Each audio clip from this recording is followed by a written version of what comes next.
எல்லோருக்கும் வணக்கம். மார்க்கெட் மேல ஏறி நின்னு எல்லாத்தையும் பயமுறுத்துதே அப்படின்னா பயமுறுத்திட்டு போகட்டும். நம்மளுக்கு என்ன கவலை?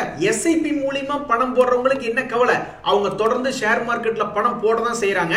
அதுவும் இல்லாம உலகத்தின் தத்துவம் என்ன? உலகம் தோன்றலாம், உலக உயிர்கள் தோன்றலாம், பாதுகாக்கப்படலாம், அழிக்கப்படலாம். அதே மாதிரி எஸ்ஐபி வழியா போடுறவங்க புதுசா ஒரு பொசிஷனை கிரியேட் பண்றாங்க. எவ்வளவு நாள் அதை பாதுகாப்பா வைக்கணும்னு பிளான் பண்றாங்க. அப்புறம் என்னைக்கு எக்ஸிட் ஆகணும்னு பிளான் பண்றாங்க. அவங்களுக்கு இதை பத்தி என்ன கவலை? சில பேர் எனக்கு தெரிஞ்சு இங்க வாங்கியிருக்கிறவங்க இங்க செல்வோட பண்ணிருப்பாங்க. மறுபடியும் எஸ்ஐபி மூலியமா ரீஇன்வெஸ்ட் பண்ணிட்டு தான் இருப்பாங்க. அதே மாதிரி ஷேர் மார்க்கெட் இறங்கும் பொழுது அதை ஏவரேஜ் பண்ணி ஜெயிக்க தெரிஞ்சதுன்னா நீங்க ஒரு சிங்கக்குட்டி. அதை எப்படி எல்லாம் பண்ணலாம்? முதல்ல உங்ககிட்ட இருக்கிற பணத்தை பிரிச்சு வச்சுக்கணும். நீங்க பெரிய பணக்காரனா இருக்கலாம், ஆனா ஷேர் மார்க்கெட் ஒரு புதகுழி. நீங்க உங்களுடைய கண்டெய்னர்ல இருக்கிற பணத்தை கூட அது உள்ள இழுத்துரும். அதனால பணத்தை பிரிச்சு வச்சுக்கணும். ஏதாவது ஒரு ஸ்ட்ராட்டஜில நீங்க மார்க்கெட்ல ஒரு சப்போர்ட் கண்டுபிடிக்கணும். ஒரு உதாரணத்துக்கு நிப்டி 50 இதுக்கு முன்னாடி சீப்பாய் வந்தது 10,298 1 வீக் சார்ட்ல. அந்த மாதிரி மூவிங் ஆவரேஜ் தொடும்போது பண்ணலாம். அல்லது போலிங்கர் பேண்ட்ல என்னைக்காவது லோயர் எண்ட்ல உழுகிறப்ப சரி ஓகே இது கொஞ்சம் சீப்பான ரேட்டு, அதுக்குன்னு ஸ்ட்ராட்டஜியே தேவையில்லை, நான் வாங்கினாவே அது கீழே இறங்கி சீப்பான ரேட்டு நீங்க நினைக்கலாம். பட் எனிவே ஸ்ட்ராட்டஜி படி ஏவரேஜ் பண்ற மாதிரி இருந்தா இந்த மாதிரி ஏதாவது ஒரு போலிங்கர் பேண்டுடைய லோயர் எண்ட்ல முட்டும் போது ஒரு ஏவரேஜுக்கு யோசிச்சு பார்க்கலாம். அல்லது இந்த ஐஆர்சிடிசி உங்களுக்கு ஞாபகம் இருக்கா?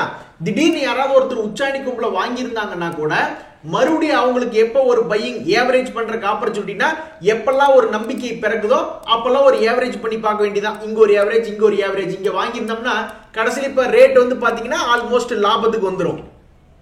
அல்லது சில பேர் இந்த மணப்புரம் ஃபைனான்ஸ் அப்படின்றது பாத்தீங்கன்னா இவன் எப்ப ஏவரேஜ் பண்ணியிருக்க ஆர்எஸ்ஐ படி இவன் ஒருவேளை நீங்க 223 ரூபாய்க்கு வாங்கி 2022 மாட்டி இருந்தீங்கனாலும் அவன் எப்ப அடுத்தது ஏவரேஜ் பண்ண சொல்லியிருக்கான்னா ஒரே ஒரு முறை பண்ண சொல்லியிருக்கான். எப்ப 116 ரூபாயில ஏவரேஜ் பண்ண சொல்லியிருக்கான். இன்னைக்கு நாம எடுத்து பார்த்தோம்னா அது 165 ரூபா இருக்கான். டக்குனு கும்பா குட்டி ஷேர்கள் ஏதாவது ஒன்று மனசுல நினைச்சிங்க ஏவரேஜ் பண்றதுக்கு நான் டக்குனு எல்ஐசி போட்டு பாக்குறேன். எல்ஐசி இந்த ஆர்எஸ்ஐ படி நம்ம ஏவரேஜ் பண்ணிட்டோம்னு வச்சுங்களேன், யாராவது 959 ரூபாய்க்கு வாங்கியிருந்தாங்கன்னா அவங்கள ஏவரேஜ் பண்ண சொல்ல 2022லயே ஏவரேஜ் பண்ண சொல்லியிருக்கான். என்ன ரேட்டுக்கு? 660 ரூபாய்க்கு. அதுக்கப்புறம் இவன் எப்ப ஏவரேஜ் பண்ண சொல்லியிருக்கான்னு பாத்தீங்கன்னா ஒரு முறை கரெக்டா ஒரு 580 ரூபாய்க்கு ஒரு ஏவரேஜ் பண்ணியிருக்கான். அப்படியெல்லாம் ஏவரேஜ் பண்ணியிருந்தோம்னா ஜெயிச்சிருந்தோம். சோ மார்க்கெட் இறங்குனா இறங்கிட்டு போகுது, வச்சிருக்கிற ஸ்டாக் இறங்குனா இறங்கிட்டு போகுது. தொடர்ந்து பணம் போடக்கூடியவங்களோ அல்லது எஸ்ஐபி வகையில பணம் போடுறவங்களோ பயப்படுறதுக்கு இங்க வாய்ப்பே இல்லை அப்படின்றது என்னுடைய கருத்து. அதுக்கு முதல்ல உங்ககிட்ட பேங்க் பேலன்ஸ் இருக்கணும் அப்படிங்கிற மாதிரி. நண்பர்களே, அடுத்து நம்ம பார்க்க வர்றது என்ன அப்படின்னா மார்க்கெட் இறங்கிட்டு இருக்கிறதுனால சப்போர்ட் எங்க இருக்குன்னு எல்லாம் தேடி ஓடிட்டு இருக்காங்க. என்னை பொறுத்த வரைக்கும் 20,742 தான் நிப்டி 50 இண்டெக்ஸுக்கு சப்போர்ட் இருக்கிறதா நான் பாக்குறேன். அதுக்கு மேல போனா தொடர்ந்து போகட்டும். பட் நான் என்ன எதிர்பார்ப்பு இருக்கேன்னா 20,742 வரும்போது கொஞ்சோண்டு இறக்கி விடணும், பணத்தை அப்படியே சரிச்சு விடணும்னு நான் பார்த்துக்கிட்டு இருக்கேன். நண்பர்களே, பொதுவாகவே டாடா குரூப் ஷேர்களுக்கு என்ன ஒரு அட்வான்டேஜ்னா அவன் 50 ரூபா ரேஞ்ச் இருந்தான்னா 100 ரூபா வருவான், 100 ரூபா ரேஞ்ச் இருந்தா 500 ரூபா வருவான், 500 ரூபா ரேஞ்ச் இருந்தா 1000 ரூபாய்னு தொடர்ந்து மேல் நோக்கி போறதுக்கு தான் அவனுடைய பெரும்பாலான கம்பெனிகள் பார்க்கும். அந்த வகையில இந்த டாடா பவர் அப்படின்ற ஷேர் கோவிட் சமயத்துல வெறும் 28 ரூபா இருந்தா இப்ப 344 ரூபா, ரொம்பவுமே பெரிய அளவுல வளர்ச்சி அடைஞ்சிருக்கான். அதுக்காக இவனை சாதாரணமா நினைச்சுக்காதீங்க, எதுக்கு இவன் வளர்ச்சி அடையறான் அப்படின்ட்டு. இந்த டாடா பவரை நம்ம கம்பேர் பண்ணி பார்க்கல, டாடா பவரையும் டாடா மோட்டரையும் வச்சு நம்ம கம்பேர் பண்ணி பார்ப்போம். ஏன் அப்படின்னாக்கா இவனும் ஒரு 200-300 ரூபாய் ரேஞ்சில் இருந்தவன் தான் இன்னைக்கு ஆல்மோஸ்ட் 800 ரூபாய் 1000 ரூபாய் தொட பார்க்கறான். அதே மாதிரி ஒருவேளை டாடா பவரும் இங்க இப்போ ஒரு 300 ரூபாய் வந்தவன் தொடர்ந்து மேல ஏறி 1000 ரூபாய் போற கூட வாய்ப்பு இருக்கு. சோ இந்த ரெண்டு பங்குமே என்னைக்காவது ஒரு நாள் போய் 1000 ரூபாய் தொடத்தான் போறான். ஆனா யாருல அதிகமான லாபம் கிடைக்கும் அப்படின்றத நம்ம இப்ப பார்க்க போறோம். சோ அப்ப இந்த டாடா பவர் அப்படின்ற கம்பெனி இவன் என்ன பண்ணிருக்கான் கடந்த 10 வருஷத்துலனா இவனுடைய சேல்ஸ் 26,000 கோடியில இருந்து 55,000 கோடியா மாத்திருக்கான். அதே மாதிரி இந்த டாடா மோட்டரும் என்ன பண்ணிருக்கான்னா அவனுடைய தொழிலையும் 1.5 லட்சம் கோடியா இருந்தது இப்ப 3.5 லட்சம் கோடியா மாத்திருக்கான். இவனு டபுள் பண்ணிருக்கான். ஆனா லாபம்னு பார்க்கும்போது இவன் பெருசா இடையில லாபம் பண்ணல.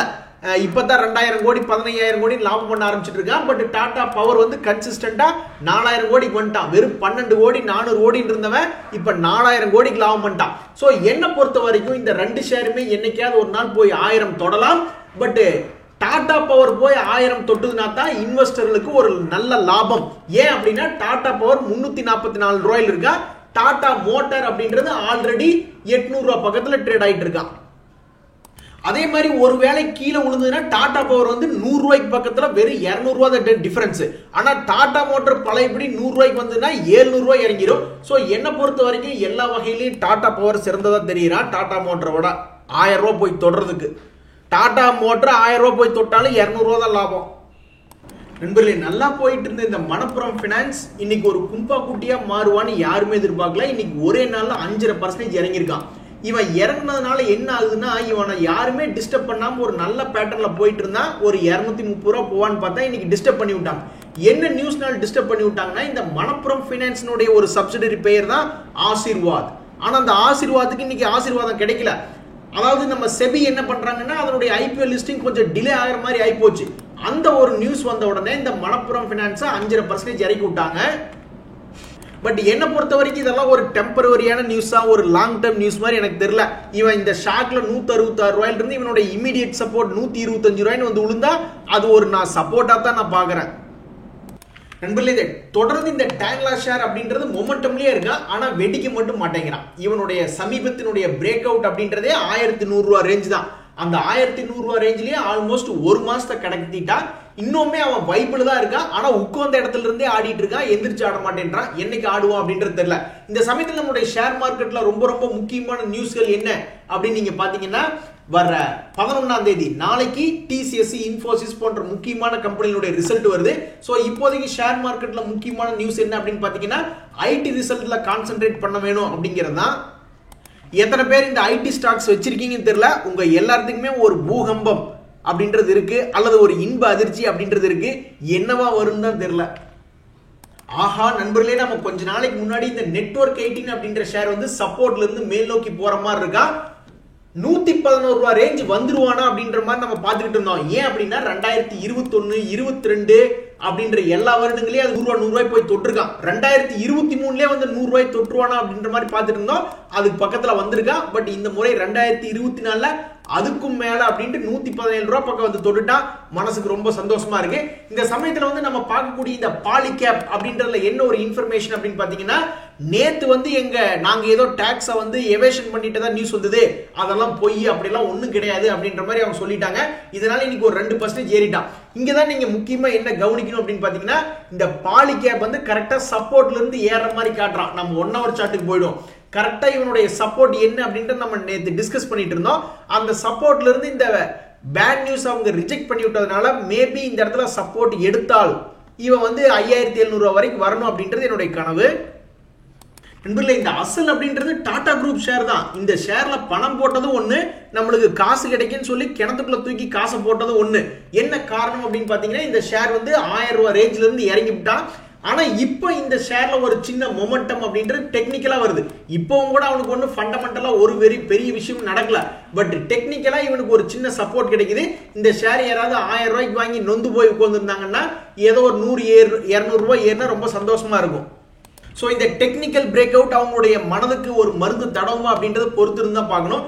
இன்னைக்கு மீடியாக்கள்ல எது போன்ற ஷேர்களை டிஸ்கஸ் பண்ணிட்டு இருக்காங்க அப்படின்னு பார்த்தோம்னா, சன் பார்மா, அப்போலோ ஹாஸ்பிட்டல் போன்ற ஷேர்கள் டிஸ்கஸ் பண்ணிட்டு இருக்காங்க. அதுல நைகா ஷேர் டிஸ்கஸ் பண்ணிட்டு இருக்கும்போது அது வந்து கொஞ்சம் கீழ் ரேட்ல இருக்கா. இவங்களுடைய டிஸ்கஸ்னால மேலேயோ அல்லது கீழேயோ பெரிய லெவல்ல மூவ்மெண்ட் கொடுத்தா ரொம்ப சந்தோஷம் தான். நண்பர்களே, இந்த எல்டி ஃபுட் ஷேர்ஸ் யாராவது வச்சிருக்கீங்களா? இது வந்து ஒரு மைக்ரோ கேப் இண்டெக்ஸ்ல இருக்கக்கூடிய ஒரு ஷேரு. அவன் என்னமோ வானமே இல்லைன்னு அவன் பாட்டுக்கு 18 ரூபாயில இருந்து நூல் பிடிச்சாப்புல போயிட்டே இருக்கான். ஒவ்வொரு முறையும் சின்ன சின்ன இறக்கங்கள் வந்துட்டு அப்புறம் மறுபடியும் மேலே ஏறான். இந்த முறையும் என்ன ஆச்சுனாக்கா, மேல 235 ரூபாய் போயிட்டு 200 ரூபாய் வந்திருக்கா. மறுபடியும் இந்த சின்ன இறக்கத்தை ஒரு புதுசா பிடிச்சிட்டு இந்த 2024 கடந்த 3 வருஷமா எப்படி ஒரு குறிப்பிட்ட பேட்டர்னை ஃபாலோ பண்ணானோ அது இந்த வருஷத்துலயும் நடக்குமா அப்படின்றது ஒரு ஆச்சரியகரமான கேள்வியா இருக்கு. நடந்துச்சுன்னா இவன்லாம் 240 ரூபாய் வரணும். எஸ்பிஐ லைஃப் ஷேர் வச்சிருக்கிறவங்களுக்கு ஒரு சந்தோஷமான செய்தி. இன்னைக்கு நிப்டி 50 இண்டெக்ஸ்லயே அவன் தான் டாப் கெய்னரா மேலே ஏறி வந்துட்டு இருக்கான். இந்த வருஷத்துல வந்து ஒரு வருஷத்துல பாத்தீங்கன்னா 13% தான் கெயின் கொடுத்திருக்கான். அப்ப இந்த வருஷத்துலயும் ஒரு 13% கெயின் கொடுத்தானா ரொம்ப சந்தோஷமா தான் இருக்கும். இந்த வருஷம் ஸ்டார்டிங்ல இருந்து இப்ப வரைக்கும் எவ்வளவு கொடுத்திருக்கா அப்படின்னா வெறும் 3% தான் லாபம் கொடுத்திருக்கான். இந்த சமயத்துல வந்து நீங்க பிஎஃப்சி ஷேர் வச்சிருந்தாலும் சரி, எம்என்எம் ஷேர் வச்சிருந்தாலும் உங்களுக்கு வந்தது என்னமோ ஒரு நல்ல நியூஸ் தான்.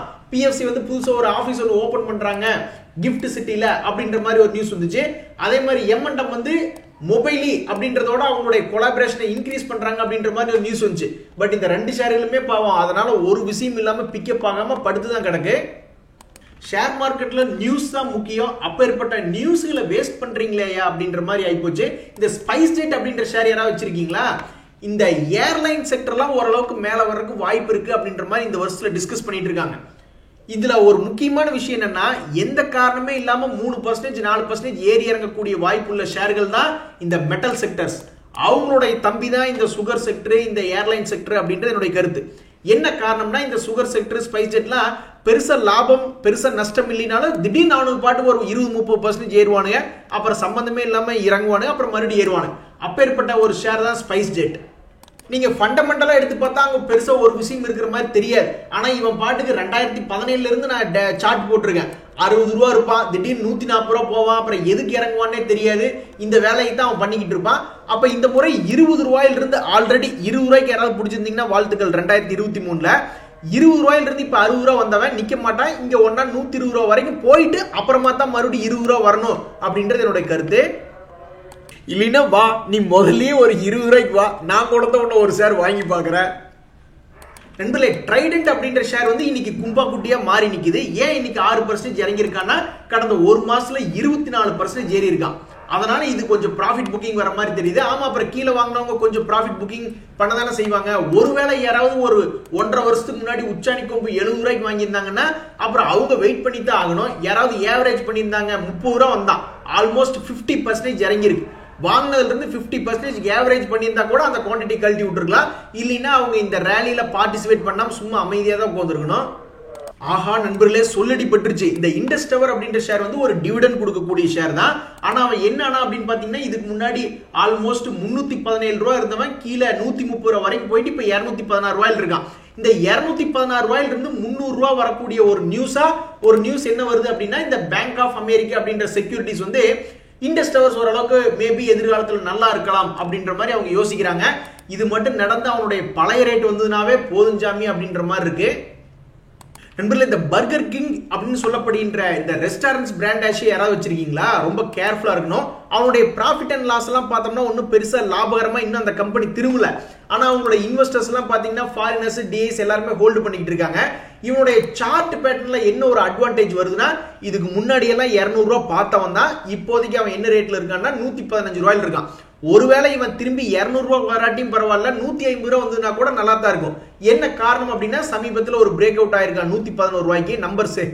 நம்பரே சரியில்லை. சரி பரவாயில்ல, 111 ரூபாய்க்கு பிரேக் அவுட் ஆகி 115 ரூபாயிலே ட்ரேட் ஆயிட்டு இருக்கான். என்னைக்கு இருந்தாலும் ஒரு நாள் இவன் லாபகரமா இல்லாதப்பவே இவன் எட்டி குதிச்சிருக்கான். நீங்க பாத்தீங்கல்ல, அவன் லாபமே வரல அந்த கம்பெனி. இருந்தாலும் அவனுக்குள்ள ஏதோ ஒரு சக்தி இருக்கு, இறங்கி ஏறிக்கிட்டு இருக்கான். இன்வெஸ்டர்ஸ் வந்து பெரிய பெரிய ஆளுக்கு வர்றதுக்கு பாக்குறாங்க. அப்போ ஒருவேளை இவன் ஏதாவது ஒரு காலத்துல ஒரு 150 ரூபாய் வரக்கூடிய வாய்ப்பு இருக்கிறதா தான் நான் பாக்குறேன். இல்லைனாலும் 50 ரூபாய்க்கு வரட்டும். அடுத்து நம்ம அனலைஸ் பண்ற இந்த பாம்பே மெட்ரிக்ஸ் அப்படின்றது ஒரு சிறிய கம்பெனி தான். வெறும் 75 கோடி தான் இவனுடைய மார்க்கெட் கேபிட்டல். இவன் என்ன பண்றான் அப்படின்னா, இவன் பல்வேறு துறைகள்ல இருக்கிறதா தன்னைத்தானே காமிச்சுக்கிறான். அவனுடைய டிவிஷன்ஸ் எல்லாம் பாத்தீங்கன்னா ஏகப்பட்ட விஷயங்கள் பண்ற மாதிரி காமிச்சுக்கிட்டு இருக்காங்க. பட் இருந்தாலும் அவனுடைய ப்ராஃபிட் அண்ட் லாஸ் எப்படி இருக்கு அப்படின்னு பார்த்தோம்னா, 7 கோடி 20 கோடி அப்படின்னு ஆரம்பிச்சு அவங்களுடைய சேல்ஸ் அப்படின்றது இன்க்ரீஸ் ஆகிட்டே இருக்கு. அதே மாதிரி ப்ராஃபிட் வந்து தொடர்ந்து ஏறிக்கிட்டே இருக்கு. அப்ப ப்ராஃபிட் பண்றவங்க டிவிடெண்ட் கொடுத்தா தானே ஒரு நல்ல கம்பெனியா நம்ம நினைக்க முடியும் அப்படின்னு பார்த்தோம்னா, ஏதோ கொஞ்சோண்டு டிவிடெண்ட் அப்படின்றத கொடுத்துட்டு இருக்காங்க. கடன் வந்து கொஞ்சம் குறைவான அளவுல இருக்கு. சரி இருக்கட்டும், யாராவது பெரிய ஆளு யாராவது வாங்கியிருக்காங்களான்னு பார்த்தா அங்க ஒரு பெரிய சைபர் இன்வெஸ்டர்ஸ் எஃப்ஐஸோ டிஐஸோ பெரிய அளவுல வாங்கல, சிறிய அளவுலையும் வாங்கல.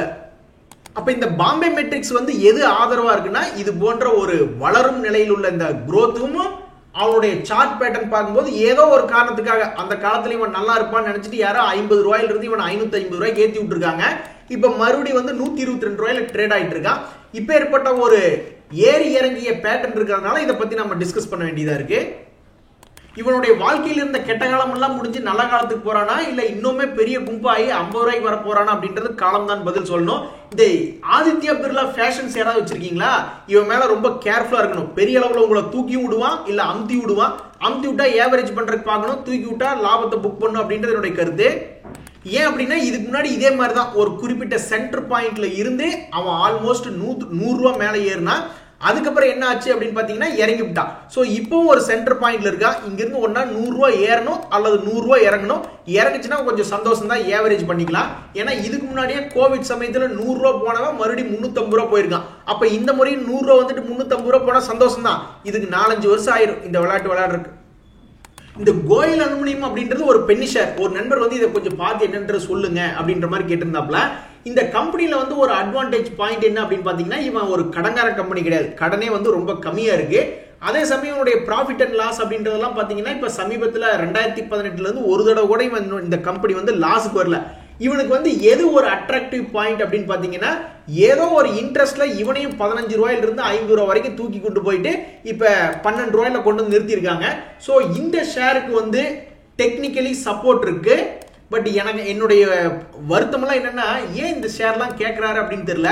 ஒரு பெரிய போர்ட்போலியோல ஒரு 1 லட்சம் ரூபாய் இருக்குன்னா ஒரு 1000 ரூபாய் அல்லது 2000 ரூபாய்க்கு இது போன்ற கம்பெனிகள் இருக்கலாம். ஆனா இந்த கம்பெனி மட்டுமே ஒரு போர்ட்போலியோ வாங்கி வச்சிருந்தாருன்னா ஐ ஆம் வெரி சொரிங்கனே அப்படின்ற மாதிரி எனக்கு என்னமோ மன வருத்தம் தான். ஏன்னா ஷேர் மார்க்கெட்ல பொதுவா 70% வந்து லார்ஜ் கேப்ல வச்சுக்க பாருங்க, ஒரு 30% 20% வந்து மிட் கேப்ல வச்சுக்க பாருங்க, 10% தான் நீங்க ஸ்மால் கேப் வச்சுக்கணும் அப்படின்ற மாதிரியான ஒரு கைட்லைன்ஸ் இருக்கு ஒரு சேஃப்டிக்கு. இப்ப இவர் எதுலயுமே சம்பந்தம் இல்லாம ஒரு மைக்ரோ கேப்பை கொண்டு வந்து மொத்த போர்ட்போலியோல வச்சிருந்து, இது மைக்ரோ கேப்போட கிடையாது, வெறும் 100 கோடி இருக்கக்கூடிய ஒரு மார்க்கெட் கேபிட்டல் கம்பெனி எப்படி ஒரு நல்ல கம்பெனியா இருக்க முடியும்? என்னைக்கு வேணாலும் யார் வேணாலும் ஏமாத்தி விட்டுறதுக்கு வாய்ப்பு இருக்கு. அதனால இதையுமே ஒரு மொத்தமா ஒரு போர்ட்போலியோ வச்சுக்க கூடாது அப்படின்றது என்னுடைய தாழ்மையான கருத்து. நண்பர்களே, தற்சமயத்துக்கு இந்த பிஜிஹெச்எல் ஆகட்டும் அல்லது மேட்ரிமோனி ஆகட்டும் ரெண்டுமே ஒரு லாபகரமா இயங்கி கொண்டிருக்கான். இந்த மேட்ரிமோனியும் சமீப வருஷமா லாபகரமா இயங்கி கொண்டிருக்கான். அதே மாதிரி ப்ராக்டர் அண்ட் கேம்பிள் அப்படின்ற ஷேருமே வந்து சமீபத்தில் லாபத்தில் இயங்கி கொண்டிருக்கான். ஆனா இவனுடைய சார்ட் பேட்டர்ன் அப்படின்றது நீங்க எடுத்து பாத்தீங்கன்னா, இந்த ப்ராக்டர் அண்ட் கேம்பிள் அப்படின்றது இதுக்கு முன்னாடி 7500 ரூபாய் போயிருக்கா, இப்ப 5000 ரூபாய் இருக்கா.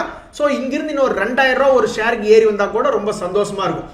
அதே மாதிரி மேட்ரிமோனி அப்படின்ற ஷேருமே வந்து இதுக்கு முன்னாடி 1200 ரூபாயெல்லாம் பார்த்தவன் தான், அங்கிருந்து இப்ப சரிஞ்சு 578 ரூபாயில கிடக்குறான். இருந்தாலும் இப்ப வரைக்கும் இவன் லாபகரமா பண்ணிட்டு இருக்கிறதுனாலையும் ஒரு சின்ன பிரேக் அவுட் அப்படின்றது நடக்கிறதுனாலையும் மறுபடியும் ஒரு 700 ரூபாய் வந்தாலும் சந்தோஷம் தான், 1000 ரூபாய் வந்தாலும் சந்தோஷம் தான்.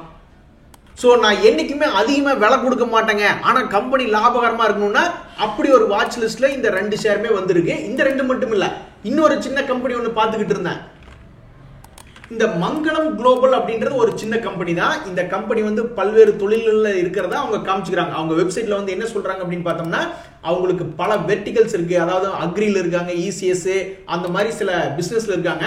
அதுலயும் குறிப்பா இந்த அக்ரி அப்படின்றதுல போய் எடுத்து பார்த்தோம்னு வச்சுங்களேன், இந்த கேஸ்டர் ஆயில், ரைஸ் அண்ட் வீட், சோயா அப்படின்ற மாதிரி இருக்கு.